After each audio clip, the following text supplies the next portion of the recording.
আসসালামু আলাইকুম ওয়া রাহমাতুল্লাহি ওয়া বারাকাতুহু। আজকে একটি অত্যন্ত গুরুত্বপূর্ণ বিষয় নিয়ে আলোচনা করব ইনশাআল্লাহ। খুব সংক্ষেপে আপনারা আমার সাথে থাকবেন এবং আলোচনা যদি ভালো লাগে তাহলে আলোচনাটা শেয়ার করবেন, আর নতুন পেজ হিসেবে আপনারা ফলো দিয়ে পাশে থাকবেন, সহযোগিতা করবেন দিন প্রচারের। যে ব্যক্তি স্লোগান দিচ্ছে কোরআন দিয়ে রাষ্ট্র পরিচালনা করতে হবে, এই ব্যক্তি দিনে এক পৃষ্ঠাও কোরআন পড়ে না। এই ব্যক্তিটা দিনে একটা পৃষ্ঠাও কোরআন সে তেলাওয়াত করে না। তেলাওয়াত করে না, এই জন্য সে বলতেছে যে শুধু তেলাওয়াত করে কোনো সওয়াব নেই। শুধু তেলাওয়াত করার জন্য কোরআন কি নাজিল হয়েছে? শুধু তেলাওয়াত করার জন্য কোরআন নাজিল হয়েছে আসমান থেকে আল্লাহ রসুলের উপরে? তো আল্লাহ রসুল সাল্লাহ সাল্লামের উপরে নাজিল হয়েছে এই কোরআন। আল্লাহ রসুল সাল্লাহ সাল্লাম তেলাওয়াত করেছেন, সেটা মুখস্থ করেছেন এবং তা দিয়ে রাষ্ট্র পরিচালনা করেছেন। তিনটাই তো, এরকম তো না যে রাষ্ট্র পরিচালনা করেছেন কিন্তু তেলাওয়াত করেননি, তেলাওয়াত করেছেন কিন্তু রাষ্ট্র পরিচালনা করেননি, এরকম তো না। রাষ্ট্র পরিচালনা করছেন, তেলাওয়াত করছেন এবং সেগুলোর শিক্ষা দীক্ষাও আবার সাহাবায়ে কেরামদের মধ্যে আল্লাহ রাসূল সাল্লাল্লাহু আলাইহি সাল্লাম দিয়েছেন। তাহলে তিনোটাই তো পাওয়া গেল যে তেলাওয়াত করে। এখন আল্লাহর রাসূল সাল্লাল্লাহু আলাইহি সাল্লাম তিনি যেহেতু আল্লাহ তাআলার পক্ষ থেকে পাঠানো একজন রাসূল, দূত, তো তিনি তেলাওয়াত করবেন, পড়বেন, বুঝাবেন, রাষ্ট্র পরিচালনা করবেন। তিনার একার কাজ। ওই সময় তিনি যেভাবে আদেশ করবেন সেভাবে সাহাবায়ে কেরাম যারা ইসলামের অনুসারী তারা সেভাবে এই কথাগুলো মানবে। কিন্তু আপনি এখন এই মুহূর্তে এসে একটা দল যারা তেলাওয়াত করে তাদেরকে অনেক সময় ছোট করতেছেন। একটা দল যারা শুধু কোরআনের কথা বলতেছে তাদেরকে আপনি ছোট করতেছেন। আমি নির্ধারিত করে কোনো গ্রুপ, কোনো ফেরকা, কোনো দলকে বলবো না, কিন্তু এরকম করে অনেকে অপপ্রচারও চালাচ্ছে। যারা তেলাওয়াত করে তাদেরকে অনেক সময় কটাক্ষ করা হয়। কেন? সবই লাগবে, ইসলামে সব লাগবে। তেলাওয়াত চলবে, কোরআনের তেলাওয়াত হবে মসজিদে, ঘরে, সব জায়গায় তেলাওয়াত হবে। যে প্রধান দায়িত্বে আছে, যে কোনো দলের প্রধান দায়িত্বে আছে, সে কোরআন রিসার্চ করুক, সে কোরআনে গবেষণা করুক, কোরআন থেকে ইস্তেমবাদ করুক। কারণ নবী রাসূলদের তো দরওয়াজা বন্ধ হয়ে গেছে, নবী রাসূল আর কিয়ামত পর্যন্ত আর আসবে না। কিন্তু মুস্তামবিত মুজতাহিদ যিনি ইজতিহাদ করবে, মাসালা বের করবে, তো এখন তো সেই দরজা তো খোলা আছে। তো আপনি এত কথা না বলে আপনি নিজস্বভাবে একটা করেন, ইজতিহাদ করে মাসালা সেখান থেকে বের করেন। দুধ থেকে সর বানান, দুধ থেকে সর বানান, সর থেকে ঘি বানান, দই বানান, আমরা সেগুলো খাবো। কিন্তু আপনি একটাও এরকম কিছু করবেন না, আপনার সেই যোগ্যতা আপনার ভিতরে নাই। আর যাদের ভিতরে সেই যোগ্যতাটা আছে, হ্যাঁ, তারা লেখালেখি করে, বক্তব্য দেয়, আপনি তাদের হিংসুক হইয়া তাদের পিছনে পড়ে আপনি অযথা হুদাই কোনো মুখ থেকে বের হলো আর সেটা বললেন যে এরা শুধু কোরআন পড়ে আর কিছু বোঝে না, সর্বোচ্চ কোরআন পড়ে, কোরআন বোঝায়, এ পর্যন্তই শেষ, এদের দ্বারা রাষ্ট্র পরিচালনার কোনো দায়িত্ব হবে না। এখন এরা বলতে কারা?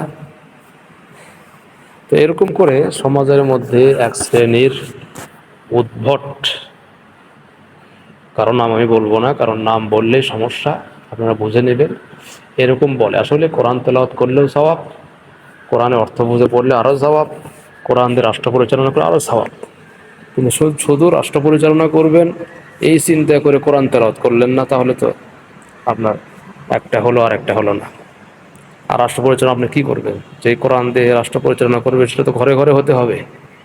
সেই রাষ্ট্র পরিচালনার কাজ তো ঘরে ঘরে হতে হবে। তো ঘরে ঘরে তো করতেছে। আপনাদের এই ফতোয়ার কারণে আজ থেকে আমরাই দেখতাম, যখন আমাদের ছোটোবেলায় আমাদের মনে আছে, এবং সাথে আমারও আগের যারা, অর্থাৎ আমাদের দাদা, বাবা, বাপ দাদা, আরও যারা আছে, হ্যাঁ, তখনকার প্রত্যেকটা ঘরে ঘরে একটা কোরআন তেলাওয়াতের যে একটা শোরগোল, যে সকালে উঠলে কোরআন তেলাওয়াত করতে হবে, মাগরিবের আগে বা পরে কোরআন তেলাওয়াত করতে হবে, একটা মানুষ শরীয়ত সেভাবে বুঝতো না, কিন্তু কোরআন তেলাওয়াত না করতে পারাটা নিজের জন্য আয়েব মনে করত, দোষ মনে করত। কিন্তু যখন ফতোয়াবাজদের আনাগোনা বেশি হয়ে গেছে যে কোরআন রাষ্ট্র পরিচালনার জন্য কোরআন আর তেলাওয়াত করলে কোনো কাম হবে না ইত্যাদি ধরনের কথাবার্তা যখন বেশি আসলো, তখন আস্তে আস্তে কোরআনকে মানুষেরা বাদ দিচ্ছে। তো এই যে কোরআন বাদ দেওয়ার যে একটা মহামারী, যে একটা বিপদ সংকেত, মানে বিপদ সংকেত, এটার ভাগিদার কারা হবে? এটার ভাগিদারও যারা ফতোয়াবাজ তারাই হবে, যে কোরআন আসলে পড়ার জন্য না, কোরআন হচ্ছে রাষ্ট্র সংবিধান চালানোর জন্য। এটা আপনার কথা আমি দ্বিমত করতেছি না, আমি বলতেছি আপনি এই সমস্ত ফতোয়া দিচ্ছেন, কিন্তু আজকে ঘরে ঘরে আর কোরআন তেলাওয়াত হয় না। মা বোনেরা যেরকম করে কোরআন তেলাওয়াত করতেন প্রত্যেকটা দিন, প্রত্যেক সকাল বিকাল, এবং আমি দেখতাম ওই সময় হয়তো পর্দার একটা বিধান অতটা ছিল না, এখন পর্দা জানাশোনা বেশি হয়ে গেছে, এই জন্য সকলে পর্দা করে, এই জন্য একজন বাড়ি আরেকজন বাড়িতে যেতে চায় না। তবে আপনি কয়জনকে এরকম ঠিক করতে পারবেন? কিন্তু তখন দেখতাম সকাল সন্ধ্যে কোরআনের যে একটা মানে শেখার আগ্রহ, পড়ার আগ্রহ, তেলাওয়াত করার আগ্রহ, একজন আরেকজনকে বলতো যে আমি এই মাসে 2 খতম দিচ্ছি, এই বছরে আমার 5 খতম হয়ে গেছে। কই, এখনকার মানুষ ওই রকম মানুষই আছে, তারা দেখাতে বছরে বছরে একটা মানুষ কোরআন পড়ানেওয়ালা মানুষ পড়তে জানে, এরকম মানুষের 1 খতম হয় না।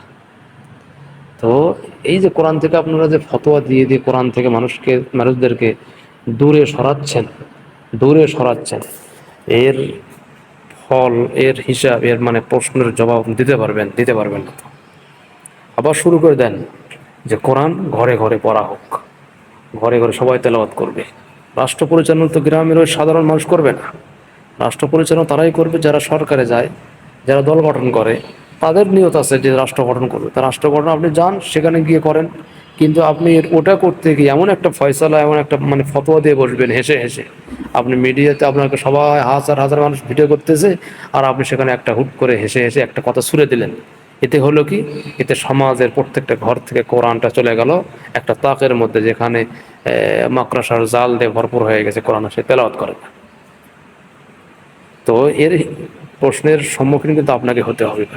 এই জন্য আপনি দল বড়, আপনার দল বড় শক্তি আছে, মানুষের সাপোর্ট আছে, আপনি ভাইরাল, এই জন্য হয়তো আজকে আপনার কথাটা মানুষেরা শুনতেছে হয়তো, কিন্তু মৃত্যুর পরে কিন্তু এরকম দাম থাকবে না। এই জন্য কোরআন নিয়ে কোনো ফতোয়া দিবেন না।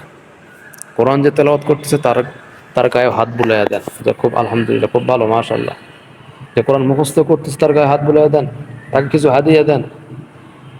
হ্যাঁ, তো হাদিয়ার কথা বললে আরো এক শ্রেণীর মানুষের চুলকানি উঠে যাবে, যে হাদিয়ার কথা, হাদিয়া খাওয়া হুজুর। উৎসাহ দিবেন, উৎসাহের কথা বলছি, উৎসাহ দিবেন, সেটা আপনি হাদিয়া দিতে পারেন, অথবা যে কোনো আপনার মুখের মিষ্টি কথা দিয়ে হলেও হতে পারে। তো যাই হোক, যেটা বললাম যে হচ্ছে কোরআন নিয়ে কোনো ফতোয়াবাজি করবেন না। বিশেষ করে অনুরোধ করি, কোরআন নিয়ে কোনো ফতোয়াবাজি নয়। কোরআনকে যে যেভাবে কাজ করে, পড়তেছে আলহামদুলিল্লাহ, তর্জমা পড়তেছে আলহামদুলিল্লাহ, কোরআনে কথা বলতেছে আলহামদুলিল্লাহ, কোরআন নিয়ে যে যেটাই করতেছে, এটাকে সাধুবাদ জানানো দরকার, অভিনন্দন দেওয়া দরকার, পুরস্কৃত করা দরকার। আপনি আরও ভাইরাল হতে গিয়ে কোরআনের মানে গ্রাম থেকে কোরআনকে মানুষের রেখে দেয় এরকম কোনো কালচার সৃষ্টি করবেন না। আসসালামু আলাইকুম ওয়া রাহমাতুল্লাহি ওয়া বারাকাতুহু।